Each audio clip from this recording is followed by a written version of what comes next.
All right, welcome back, my friends. This is episode number 34 of Real Estate Bites. My name's Jonathan. I'm glad you're with me. Today's episode, we're going to talk about 4 common misconceptions sellers have when they come to the market. But before we get into that, as always, we're going to talk about some local real estate statistics.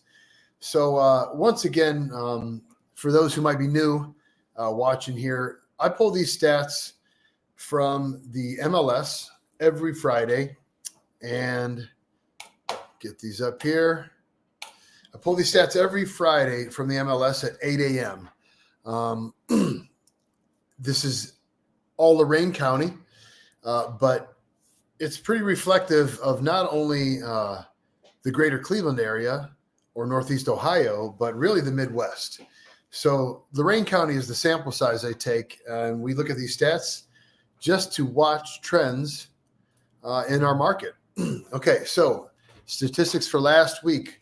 We start with inventory as always. This morning at 8 a.m., there were 311 single-family units and condos for sale in Lorain County. So 3 weeks ago, we were at 317, as you can see. And at that point in time, again, we come at you every Friday at noon.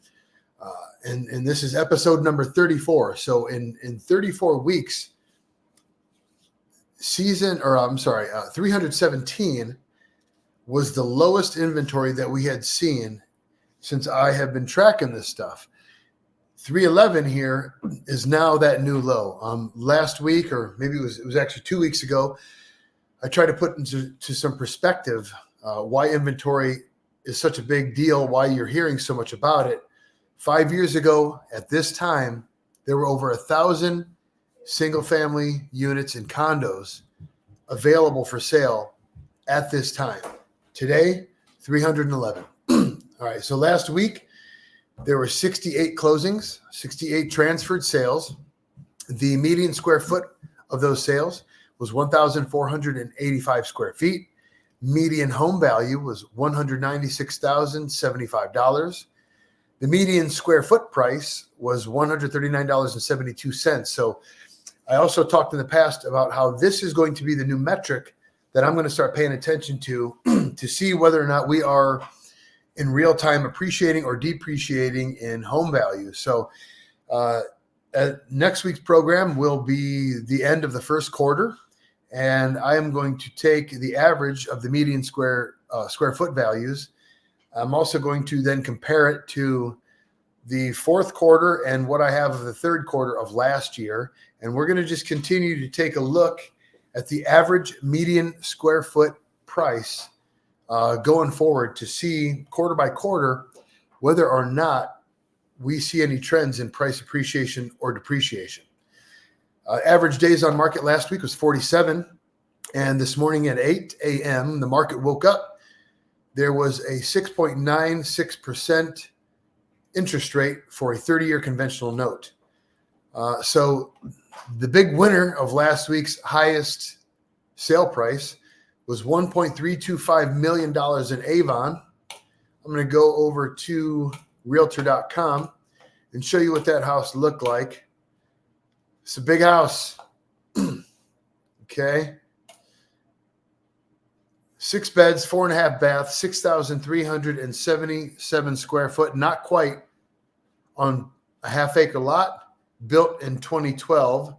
As you can see here, we are well above the median square foot value. This one sold at $208 per square feet, but this big, beautiful stone veneer home in Avon was our big seller of last week.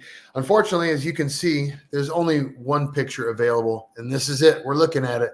So I don't have any pictures to show you of the interior of this home. So that's all we got this week. All right. So that does it for statistics this week. The real estate meme of the week. When you ask for a real estate agent in any Facebook group, boy, ain't that the truth. I'll tell you, 5 years ago when I was still pretty new in this, and I saw somebody ask for an agent in a Facebook group, of course, I responded.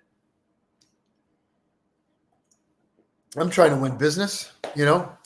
But it's been years, because this is the truth. Somebody asked for a real estate agent, and there is an inundation of people talking about how wonderful they are and all the great service and expertise that they can provide. And makes me wonder, I mean, if you went into that Facebook group, if you're the one posting and you went into that Facebook group asking for a real estate agent because you didn't have one, or maybe you're confused where to start, I can't imagine that you're any less confused after 40, 50, 60 real estate agents respond to you, and you get all of the name drops and whatnot. And well, for those who do drop my name and tag me in a post like that, I love you. I appreciate you. Certainly not asking you to stop, but I am not pursuing those anymore because, well, nothing really ever comes of it. You know, when you step into a community group, we'll use Lorain County as an example. Say you go into the North Bridgeville Facebook group, or Sheffield or Avon Lake, and you ask for that real estate agent, you got to understand that there are approximately 700 real estate agents in Lorain County. And, just because they live in Avon Lake or North Bridgeville doesn't mean they're not a member of all of those groups or a number of those groups. And, they're all looking and they're all hoping and they're all waiting to see somebody post that so they can jump on the train. But this here is the meme of the week. All right. So let's get into the meat and potatoes of this week's topic. So, I'd say about 4 weeks ago, I did, the program was about 4 misconceptions that buyers coming into the market might have. And this week is 4 common misconceptions that sellers have. The real estate transaction is very complex. There's so many moving parts. It can be very daunting and very confusing for a lot of people. And it only gets worse when you come to the market and you don't have, or you come to the market with a bunch of bad information that you've gotten, and, or maybe bad ideas in your own mind of how things are going to go. And so I want to talk about some of these. So number 1, your neighbor is not the real estate pro that he makes himself or herself out to be. Okay. I can't tell you how many times that I have sat down at a listing consultation and we're discussing things, and eventually, the topic of valuation comes up. And, of course, I always ask, what do you think? Or, maybe it comes to the time when I'm presenting my opinion of value or listing price. And I hear just far too often, well, my neighbor Bill, he sold his house down the street for $380,000. And almost every single time when I go and I look for Bill's house, it is not sold at $380,000. Sometimes it wasn't even listed at $380,000. That's just what Bill told you because he was trying to flex his muscles in front of you and didn't think you had any way to find out or know better. Oftentimes your neighbor will tell you what they listed for, but not what it actually sold for, right? Bill might have listed it at $380,000, but after it sat on the market for 2, 3, 4 months, and he didn't get what he wanted, he had to reduce, and he finally sold at $345,000. Okay, so your neighbors, due to vanity, ego, whatever it might be, they are not the best source of home value for a potential seller. All right, number 2, you're not going to be homeless, guys. Listen, we're in this low inventory environment, and oftentimes people need to sell their home in order to buy a new home. They need the proceeds of their home in order to buy a new home. They don't have enough income to afford 2 mortgages at once and still comply with the debt to income ratio required by their lender. So you have to sell your home and go to market with a home sale contingency. And, this isn't the end of the world, but it's very difficult to buy a home with a home sale contingency in a seller's market, especially if the house that you want is all buttoned up, done to the nines, beautiful. Because if you like that home and you like it enough to the point where you're like, we got to jump on it and write an offer now, there's probably 2, 3, 4 other people who are thinking the same exact thing and who are going to write offers as well. So put your house on the market. It is a seller's market, so we can always negotiate an extended close or extended possession. It's smart before you even go to market to consider, is there a temporary housing arrangement that we may be able to put together and live somewhere temporarily? Yeah, that's a pain in the butt. It sucks to move twice. But if you want to take the most competitive swing at the house that you really want to get, again, especially if you want that house that's quote unquote move-in ready and everything's beautiful and everything's on trend and done up nice, being able to sell your home or I'm sorry, write that offer without a contingency is going to make your offer that much stronger. And but again, it's a seller's market, so we have the ability to negotiate an arrangement that is not going to leave you homeless. You're not going to be homeless. All right, moving on. Number 3, not everyone sees your property and the things on your property the same way you do. This is oftentimes a point of contention with sellers. They've lived in this house for so long. They have an emotional attachment to everything. Well, the buyers coming through your house, they don't. One thing about being on trend, it's just that it's what's popular right now. And usually it's somewhat generic. We're coming out of this trend, but I mean, for the past 5 to 10 years, the trend has been gray everywhere, gray, or maybe white shaker cabinets, gray walls, stone countertops, this vinyl plank flooring everywhere, some shade of gray. That's been the trend. And it's very generic. It's very safe. Everything mixes together, goes together. That's starting to change. Thank God. I'm starting to see a lot more color in newer builds, newer homes, renovations, which is fantastic. But you might be in love with those 1950s vintage cabinets and hardware, but that doesn't mean that everyone who walks through your house is going to love it the same way you do. Matter of fact, if you're in love with those 1950s vintage cabinets and hardware, I can almost guarantee that everybody else who walks through that house, they start seeing that's one of the reasons to put in a lower offer, because that's something that needs to be upgraded. Whether they ever will or not doesn't matter. They see that as outdated and they need to upgrade it, right? The giant pair of oak trees that you hung your hammock in, but it's only 8 feet away from the foundation, and you loved it because it provided shade for your home and a place to swing your hammock. Buyers are going to come in and they're going to see those oak trees as a threat to the foundation. They're going to see them as something that might drop litter onto the roof and fill up your gutters, allow animals or bugs to get into if it's not kept.